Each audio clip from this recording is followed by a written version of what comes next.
Hello ladies and gentlemen, I am back. It's been a few days. This video was supposed to go up sooner, but I was having trouble with my webcam. It's been fixed now. And let's talk about card games. There have been quite a few digital card games coming out lately. Hearthstone, SoulForge, Infinity Wars, so on and so forth. Scrolls from Mojang. That's one that doesn't really get brought up much from my personal experience. It might be super popular in other places, but I don't see it get talked about much. But a lot of those card games are free-to-play or buy-to-play collectible card games. Like Magic the Gathering. That's a buy-to-play. The online version.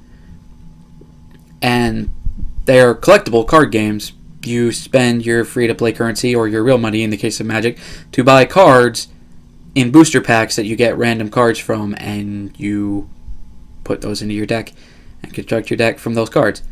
But I want to talk about a slightly more interesting business model for card games that has appeared semi-recently. Been around for a few years now, but nowhere near as long as collectible card games have. And that's living card games. All the living card games out right now physically are from Fantasy Flight Games. Game of Thrones, the card game, Lord of the Rings, the living card game, Android Netrunner, which used to be a collectible card game, but it failed horribly, then came back as a living card game, and now it's enjoying great success. And there's not a single digital living card game yet. And that's because all the Fantasy Flight games are based on properties that have issues with making them digitally. Android Netrunner has something preventing them from doing that. Game of Thrones, obviously, is a licensed property, so they want to be very careful with that, especially since it's so popular. Lord of the Rings, well, yeah, it's Lord of the Rings. They really don't want anybody messing up that IP or doing anything really bad with it. And I think there is an opportunity there for some indie developer, possibly. I know Infinity Wars and SoulForge aren't made by huge developers or being backed by any particularly large companies. So if you could do a collectible card game like that, you could probably do a living card game, because it's just taking all the cards and releasing them in boxes. I forgot to explain what a living card game was. A living card game is like kind of like a collectible card game, except you get a box that has every card in the set in it. And that's all they're selling. There's no booster packs, there's no randomness. You just get the box with the cards you want in it. And for most of them, you need a starter set. And then all the extra cards are in expansion packs, which are, like Hearthstone has goblins and gnomes. If it was a living card game, you'd just buy the goblins and gnomes box, and you'd have every card from that set and be able to use it. But I really think, getting back on the track I had to deviate from because I forgot to mention something, I really think that an indie developer or some other force could come up with an original intellectual property to use in a living card game for a digital release, because it is a completely untapped market.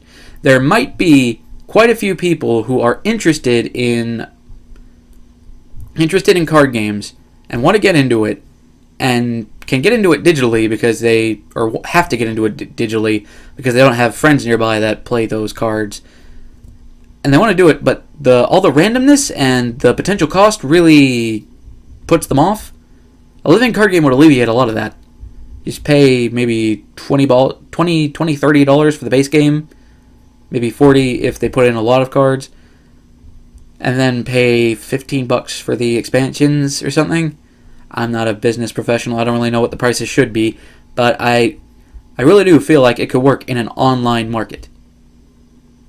So if you feel the same, if you feel differently, if you have any arguments one way or the other, I know that living card games could potentially not be as profitable as collectible card games, especially since in the online market there's more than just Magic the Gathering, which is that there's a few other ones thriving in America, but the majority of card games died to Magic the Gathering. It doesn't really happen in the online marketplace because there are people that are playing Hearthstone and Infinity Wars and SoulForge pretty much entirely because they can also get cards for free. So if they want to play it casually, they can still grab cards. They don't have to pump money into it like you would for a physical CCG. But that's the takeaway from it, is it might be a little less profitable, But in the case of an indie developer, it might be exactly what they need to make them stand out, to get them any profits at all. Let me go back to ending this video. If you agree with me, if you disagree with me, if you have any points to kind of discuss or want to discuss, then leave that in the comments. Yeah, just talk it out with me. I'm really interested in seeing somebody do an online digital LCG, living card game. Mostly because I'm one of those people who's really, really tired of the random aspect. I don't want to have to buy 20 booster packs for a single rare Hearthstone. Don't make me. See you next time.